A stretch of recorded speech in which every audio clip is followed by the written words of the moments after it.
Fucking hell, here we go. At last. Going live. Good morning, welcome to Morning Outlook. This is Kim speaking on Wednesday, the 2nd of November. So, mentioned the FOMC, and that's the big picture today is the FOMC meeting. If we bring up the calendar, that'll be good. So the calendar today, and that isn't until it's actually at 6 o'clock instead of 7 o'clock because of the hours difference. We haven't switched hours yet, but 6 o'clock this evening we've got that. Before then, we do actually have a few other elements of data. We've got the German unemployment data at 7:55 there and change, of course, so employment report then. The French S&P manufacturing PMI, it won't come to much at all normally, and the German, they're both final figures, so they're generally ignored because we've seen the flash data, which is more important. So there is a speaker at least, Villeroy speaking there at 2 o'clock. Aside of that, not a great deal else. Yeah, it's really waiting for the FOMC. What they're going to do today? Well, expectations is for a 0.75% increase, so it's 75 basis points increase. It's pretty much built in there. Anything less would see the dollar coming off a little bit. Anything more would be very, very aggressive at this stage. It's more looking now at what they're going to do at the next meeting. So whether they're going to actually increase by 0.5% in December or another 0.75%, and that sort of guidance I think is what the markets will be looking for later. One thing to bear in mind, the Feds at some point are going to surely want to slow down because it's like a self-harming process they're going through. It's costing them more money. It's killed the value of the bonds they hold, that they've been buying since had been buying since 2008, 2007, 2008, way back then, to settle the economies and banking system. The value of those is dropping significantly, and of course the debt it holds, it just costs more and more to manage that debt, and I mean significantly more, 5%, 4% compared to 0.25, huge cost of debt.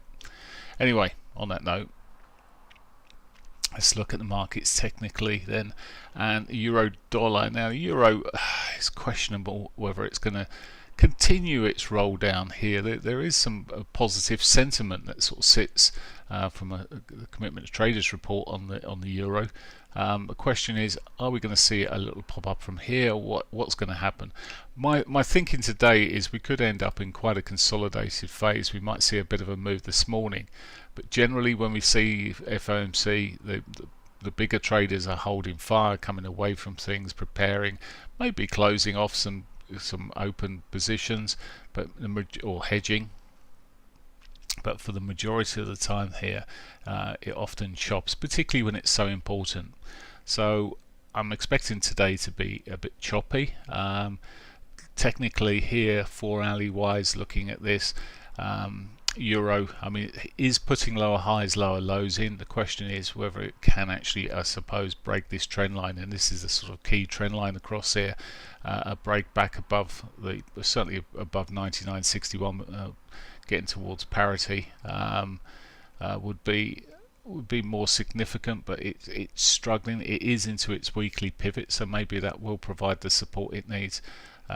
Weekly pivot, that's the monthly pivot that's sitting across there, so it's finding support off its new monthly pivot, and that might be enough, but it's a difficult one. I think looking at it, lower highs, lower lows, and what's going on, I think there's the potential for further downside. However, we'll see. Technically it looks like it's on the downside. There are other elements that might see things slow down, so watch out. And of course the interest rate increase is already priced in, so often we see buy on the news, of course, in this case. It's supposed to sell on the news because it's been sold already. Right, the pound. Well, looking forward to an interest rate change on Thursday. This too's consolidating. There are some that are thinking the interest rate increase isn't going to be as high as the 0.75 expected. That means that not everyone's in on the basis of a much higher rate. So a higher rate could then have more of an effect. But for now, lower highs coming through here. The move at midday yesterday, just after midday, really got things. Well, 1 o'clock candle, I think, or no, 2 o'clock candle, really got things going here. But for now, it looks off. From an hourly perspective, come down here and it's a bit of a mess. It's caught its daily pivot there. A rally could see it running up towards its R1. I sort of almost in the price action we're seeing here quite like that idea. There is a trend line that sits across these highs through here. So there is that trend line running across there. A break of that would be much more positive. Certainly might struggle though. Dollar yen. The yen's held up and is probably one of the strongest currencies, if not the strongest out there. I'll have a look at that in a moment. But relative to its peers, it's certainly stronger than the US dollar today, and moved already near enough as much as yesterday's full range. It looks, I mean, if it breaks this area at 147 roughly, or just under 147, that gives us a lower high, and it's sort of going in the way the Bank of Japan would like it to go. It's sort of the sell side on the yen is a safer place generally, in my book, with the potential intervention always likely to happen. But maybe this last round of intervention from a week ago on Friday might have been all it really needed. We'll see. It has got that drift. The sentiment from the Commitment of Traders report is pretty soft on the yen. It's bearish across the board really, long term, intermediate term, and last week it was bearish. But the Bank of Japan's intervening. Aussie dollar. The Aussie dollar. So Aussie dollar. Aussie dollar struggled a lot more than some of the other pairs. It's not broken its main trend line that was coming down here on the dailies. It's still sitting below that. I've drawn a near-term trend line which, well, would be sitting across these 4 hourlies, and I'm sort of trying to work this out. I was mentioning earlier on in a trading room that it to me it's in a bit of no man's land. It's especially when you're looking at it on this 4 hourly point of view. It could equally go either way. There's no real clear definition on the shorter time frame here of where it's going to go, so it makes it difficult to trade, because it might start getting a bit of a move in a direction then completely switch back, so it sort of comes off the trading radar for me. Canadian dollar, this is still a bit like the yen in a sense. It's trying its best to do something more here. Although it is, again, this is one of those that, just like the yen, the sentiment is very bearish on it. Maybe we have got more downside. There's something those bigger traders know that we don't. But it's got the lower highs in here. It's a difficult one. It's a bit sort of, okay, it's been in a downward trend. On this sort of 4 hourlies, dailies, well, bull flag seems to be waning somewhat, and it's sort of urging towards the downside still. Morning Ritu and V, morning. Okay, that's pretty much on the majors. There is some action on some of the crosses, but even the crosses are getting quite consolidated in phases. Looking at gold, well, gold managed a bullish engulfing yesterday. It's toing and throwing somewhat. However, to me, it's still in pretty much a downward trend, and it's a case of just sitting there patiently waiting for something to look nice and clean. It has got its new monthly pivot sitting above there, and it could be just still pushing up for that, but really looking at the low side of things really. Gold, still think it's got downside to go, and again the sentiment's pretty negative. Oil yesterday managed a positive day. It's sort of curling around slowly. This is one really, it's a position trade, most like I say position trade, but longer term swing somewhere around that sort of way. The way it's holding, you've got to have some wide old stops on it. It's heading up there at the moment, looking a bit more positive again this morning. Overall this week, well, dipped initially and then has pulled back up there. It's way above its daily pivot today at the moment, which if it does start selling off is sitting there down at 87.97. But it's ticked all the boxes. The weekly pivot, the monthly pivot's been monthly pivot and the weekly pivot have both been hit, and it's above those, and it's looking erring on that bullish side. It's just I haven't got an erring to get how to get into it at the moment. Maybe later on today it'll show something, but that too, with the strength of if the dollar sold or whatever else, can have quite an effect. So it may be just another one of those markets to sit out of. Talking of markets to still sit out with, let's move across to Bitcoin, the crypto world. There we go, Bitcoin.